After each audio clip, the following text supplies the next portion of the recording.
PT Jadeja ક્ષત્રિય આગેવાન છે ગુજરાતના અને આંદોલન સમિતિના મુખ્ય ચહેરો હતા. એમની ધરપકડ કરવામાં આવી છે. ક્ષત્રિય સમાજના આગેવાન પીટી જાડેજા ઉપર એક સામાન્ય કલમ હેઠળ ગુનો દાખલ થયો, જેના સંદર્ભમાં એ લોકો સ્ટેટમેન્ટ પર લખાવેલા. કાલ સાંજે એમને એક નોટિસ આપવામાં આવી અને રાતે અચાનક જ પોલીસ એમને ધરપકડ કરી અને કલાકની અંદર પાસાના કાગળ રેડી કરી અને સાબરમતી જેલ ખાતે મોકલી દેવામાં આવેલા. ક્ષત્રિય સમાજના આગેવાન છે અને આંદોલનમાં એમને ભાગ ભજવેલો છે. એટલે હોય કે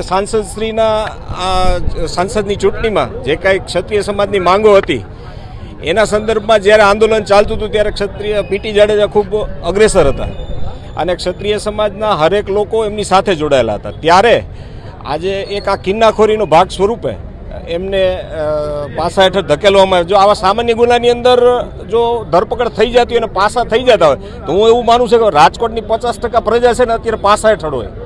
અત્યારે કોઈ સામાન્ય ધમકી આપી છે એવો ગુનો છે, એની અંદર જો પાસા કરી દેતા હોય તો આ તો બહુ વિચારવા જેવી બાબત છે. અને હમણાંથી જોવામાં આવી રહ્યું છે કે નાના નાના ગુનામાં જો રાજકીય હાથો બની અને પોલીસ આ કામ કરતી હોય તો અમને પણ એક વિચારવાનો મોકો મળ્યો છે. ક્ષત્રિય સમાજની એક બહુ મહત્ત્વની વાત કરું કે ગુજરાત લેવલના હરેક આગેવાનોની સાથે અમારે ચર્ચા થયેલી છે.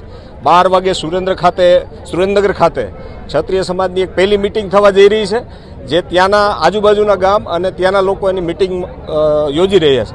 અને આની અંદર ક્ષત્રિય સમાજ અને સંકલન સમિતિ ગણો કે ગુજરાતની કરણી સેના ગણો, હરેક સંસ્થાઓ પીટી જાડેજા સાથે ઊભી છે અને પીટી જાડેજાના સમર્થનમાં ક્ષત્રિય સમાજના હરેક લોકો ઊભા છે.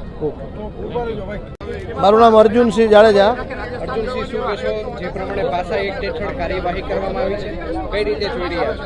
અમે પાસા એક્ટ હેઠળ પીટીની ગેરકાયદેસર રીતે ધરપકડ કરવામાં આવી છે અને સખ્ત શબ્દોમાં અમે વખોડી કાઢી છે. અને અમને એવું સ્પષ્ટ જણાય છે કે આ એક પ્રેજ્યુડાઇસથી ધરપકડ કરાય, નકર એવા કોઈ સામાન્ય ગુણ મંદિરના વાદ વિવાદમાં કોઈ મારામારી નથી થઈ. એવી સામાન્ય ચર્ચામાં કોઈ ઉપર ડાયરેક્ટ પાછા લાગે એ વધારે પડતું એક દમન છે, ક્ષત્રિય સમાજને દબાવવાની એક ચાલ છે એવું અમને લાગે છે. એટલે અને અસ્મિતા આંદોલન ક્ષત્રિય સમાજે કર્યું એના માટે પ્રેજ્યુડાઇસ રાખીને આ પગલું ભર્યું હોય એવું અમને સ્પષ્ટ લાગે છે. આના પડઘા સ્થાનિક સ્વરાજ્યની ચૂંટણીમાં ક્ષત્રિય સમાજ આપશે ખરા? હા, ક્ષત્રિય સમાજ આખા ભારત લેવલે ક્ષત્રિય સમાજ આમાં એક ખરાબ મેસેજ જાય છે કે કોઈ કારણ વગર કોઈને એક આવડા મોટા આગેવાનને ધરપકડ કરી અને એ ખોટું અમને બહુ દુઃખ ક્ષત્રિય સમાજ વ્યક્ત કરે. હું ઇમરાનસિંહ જાડેજા, શ્રી રાજપૂત ગણેશના પ્રદેશ અધ્યક્ષ. હાલ કાલ રાત્રે 4 તારીખના પીટી જાડેજાને ઘરેથી ઉપાડીને લઈ જવામાં એક સમાજના આગેવાનને ઘરેથી લઈ જઈને અને સામાન્ય કેસમાં ફસાઈને પાછા લગાવવામાં આવ્યા છે. તો સરકારને કહેવા માગું છું કે ક્ષત્રિય સમાજને આવી રીતના દબાવવાથી ક્ષત્રિય સમાજ દબાશે નહીં. કદાચ ક્ષત્રિય સમાજના એક ઘરમાંથી જેલમાં પૂરશો ને તોય ક્ષત્રિય સમાજ દબાવવાનો નથી. ક્ષત્રિય સમાજ આજ 70 વર્ષથી ક્ષત્રિય સમાજ ઉપર અન્યાય થાય છે તોય ક્ષત્રિય સમાજ અડીખમ છે અને હાલે અડીખમ રહેશે.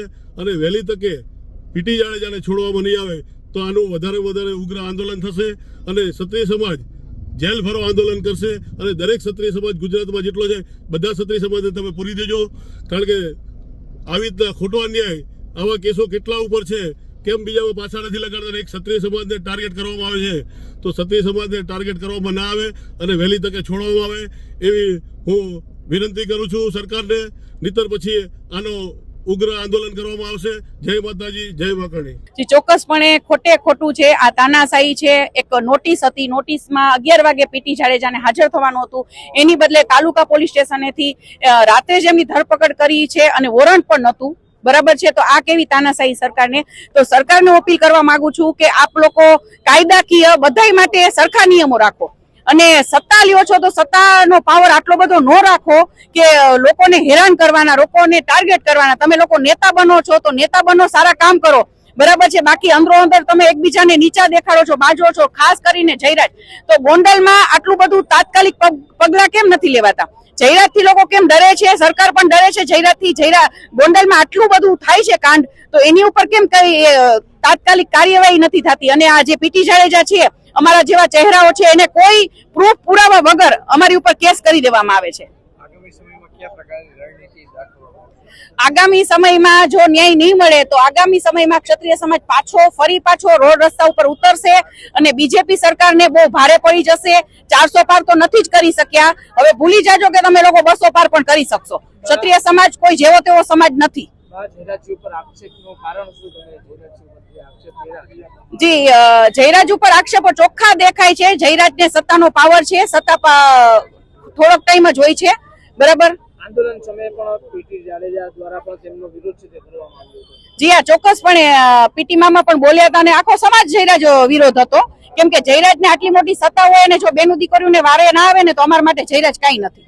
વૈષ્ણવજન તો તેને કહીએ જે પીડ પરાઈ.